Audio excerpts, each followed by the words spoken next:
listening to The Mountain Gardener with local expert Ken Lain. Mountain gardening is very rewarding, with a few Ken's tips, tricks, and garden shortcuts sure to turn your thumbs even greener. Now welcome back to The Mountain Gardener.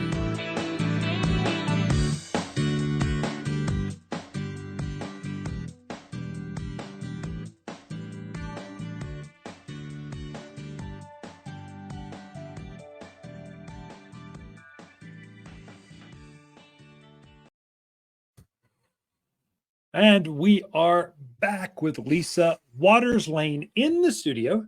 She comes each week. We just give this segment to her so she can impart some, well, a different voice, a prettier voice, brighter voice, smarter voice in the garden advice. It's just not me droning on and on for the whole show. So plus I like hanging out with you. Plus, I like hanging out with my gal in a small studio. It's just like special. It is. Really? Sure. What do you like most about it? I knew. I like this won't end here. I know that. Welcome to the studio again this week. Thank you. We're finally getting some colder weather. We had a beautiful fall. I know it's not winter yet, but it is in 2 it was weeks. Just gorgeous. But it's nice to have the change in seasons. Yeah, very much. I like that. Yep. So I've started. It finally got cold enough. I think the bugs. I've seen a couple box elder bugs.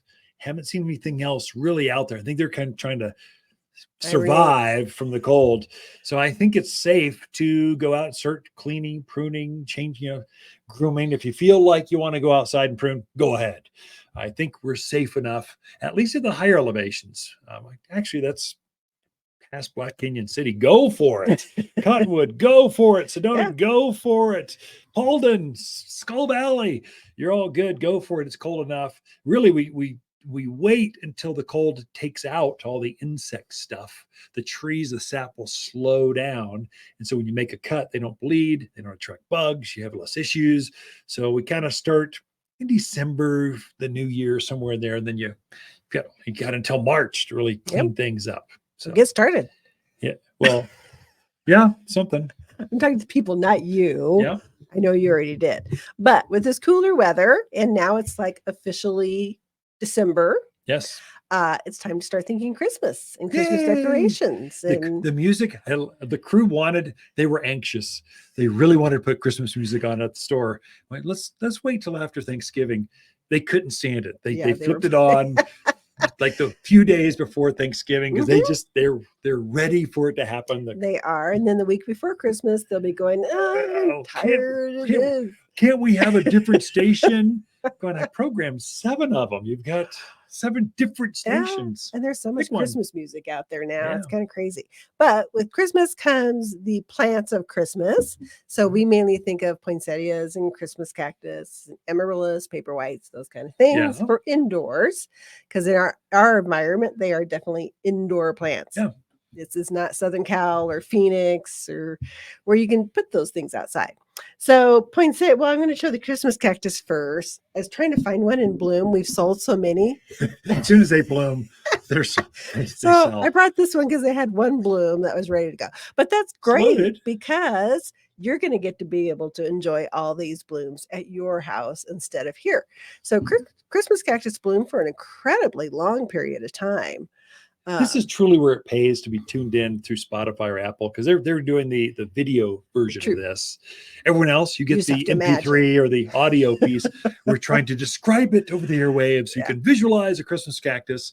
Is it truly a cactus? It is not. Yeah. Why do they call it a Christmas cactus? That's a good question. I'll research that for next week. There we go. Love it. But it's not a true cactus. It's like a slumber. I think of it as a succulent. So it doesn't have thorns. It's soft. No, it's soft. The leaves have it's just like a succulent. So And the other one is poinsettias, of course. Yay! Boy, you brought an exotic one. My goodness. This one I think is the crystal ice or ice crystal one. It's has a red on the outside, white on the inside. So it's a variegated blossom. This one's coming home to our house. Yay! Because I just love the colors on it. I think it's very different. It's nice and light, but the traditional red, but they come up with so many colors now, variation.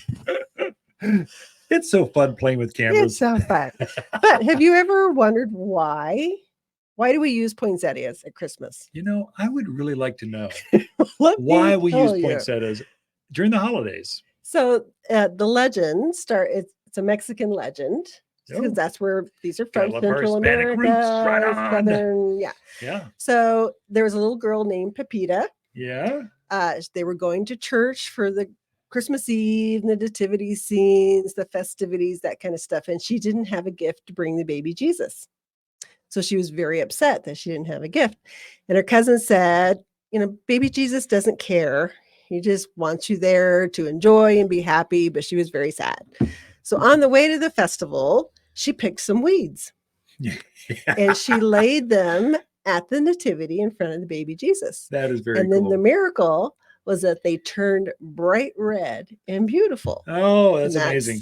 That's the Mexican part. Yeah. Part of why we have poinsettias. But how did they come to America? How did they come to America? Well, let me tell you. It was in the 1800s. Our first ambassador to Mexico, his name was Joel Robert Poinsett. Yeah, there we go. And he brought them back to the States, but they weren't very popular, especially for Christmas. People were, they liked it was something different. That's when, a lot of new introductions were formed because people were traveling more and bringing stuff back. And it was a cool plant to have, but it wasn't really associated with Christmas until, you know who Paul Eick is? Oh, yeah. So Eick Poinsettias, Paul Eick and that family. I've met Paul before. He's passed, but his family's now taken it over. Right. But I've met Paul personally. He's introduced most of the poinsettias we know today. Right. So he was big into poinsettias, right? So this is something you would come up with. He came up with the idea, how do you make them popular, right? So he took them to all the TV studio stations throughout the country, donated to them to like the Tonight Show. Oh, yeah. Bob Hope Christmas specials. So he just kept pushing all these free poinsettias. Yeah. Like, here, take the poinsettias. They're free. So people started associating them with Christmas because that's when they would always show up, is at the holidays. And that's how they just kind of started becoming part of our Christmas traditions, is to have the poinsettia. The Eick family is very famous. Yes, they are. In the plant world. If you're a plant botanist at all, they're the ones. Mm-hmm. And their family's now taking it over. But Paul Eick, that would have been the 70s, 80s, I would think. That's about the time frame. Late 60s. Late 60s. Yeah, that's when his peak started. time. It took a while to build that up, where people were like, oh yeah, poinsettias. Yeah. And of course, the first ones were always the red. Yeah. Traditional, but now they come in white. They come in the crystal ice, like I showed you. They have one called Country Quilt, which is red with white blotches on it. There's a burgundy one, which is a really dark red. There's pinks, you name it. But if you see a blue one, it's been painted. I know, that's just it's so wrong. Not real. Drives me nuts when I see that. Or I saw multicolored. I was at a box store. We were at HEB in Texas. Yeah. I'm like, that's not real. They just take paint and they just paint it. That's all they did. Use florist paint on it. Now, how often should you water? How are you going to take this one home? How are you going to care for that in your house? How do you water every, especially if it's got a sleeve on it, a decorative sleeve that maybe doesn't breathe? What I usually do is poke holes in the sleeves because I do want it to breathe, but I make sure I put a saucer under it because I don't want to ruin my wooden furniture that I'm setting it on. I usually water about once a week. Okay. It's going to depend a little bit on your home. They're grown in very peat mossy kind of soil, so it can dry out quickly, especially if your home is warm. Yeah. So, but usually once a week, and when you water it, you want to use warm or tepid water. Don't go throwing cold water on it. They don't like cold. Any cold air, cold water. They don't like cold. Not be happy with that. Yeah, I like warm. A bright room, but no sun directly on it, or you will get some burning on the leaves. Yeah. But actually very easy to take care of. Now, a lot of people, I'm not one of those, but they actually like to keep them from year to year. Yeah. Which I think is crazy because there is a time when they start looking ugly. Yeah, there's an ugly phase to poinsettias. It's not like we can grow them outside here, so there's really no point in keeping them. But I do toss mine soon after Christmas, but they stay lovely well past Christmas if you want to keep it going. Main thing is don't overwater them. They don't like that. Yeah. And then use that warm water. Very important. That's where that sleeve can sometimes be a detriment. It's pretty, it's decorative, it's holiday-ish. Usually I'll have a matching foiled sleeve, but then it doesn't breathe. Then you water it, and it sits there in water, and the things I usually pull it leaves. out of the sleeve to water it as well, and just kind of do it in the sink. And then the other thing is, don't put it by your front door because it won't be happy there. Yeah.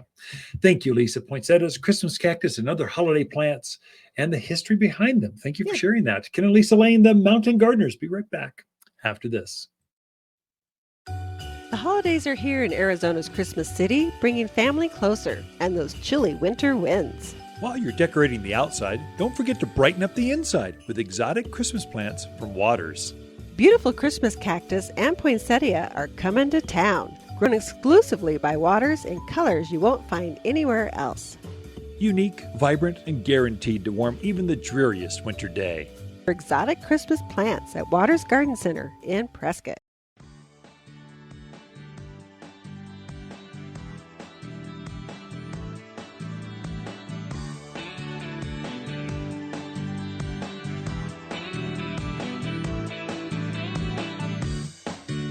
Look for more tips, tricks, and garden shortcuts through Ken's website. Podcast the show, read his weekly garden column, or follow him on Facebook and Instagram at watersgardencenter.com. That's Waters with 2 T's, gardencenter.com.